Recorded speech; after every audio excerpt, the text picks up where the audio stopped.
وای اگر آنچه شنیدم راست باشد چه کنم، آن که رفته واقعا میخواست باشد چه کنم.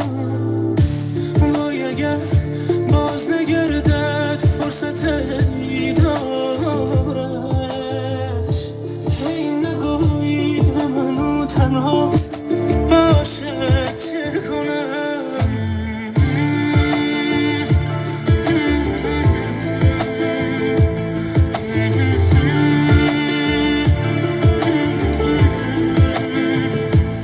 وای اگر عشق مرا وارونه تعبیر کند، در جوانی غم او سخت مرا پیر کند.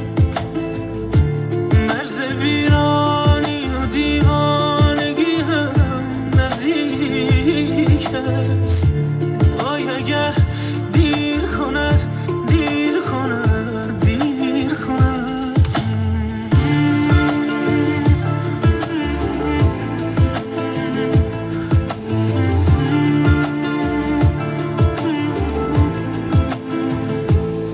ای رفیقان چه نشستید به پریشانی من، نوشتان باد غم تنهایی و ویرانی من.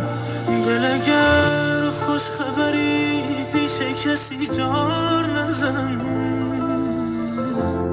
باید این را بنویسن به پیشانی من. وای اگر جای دگر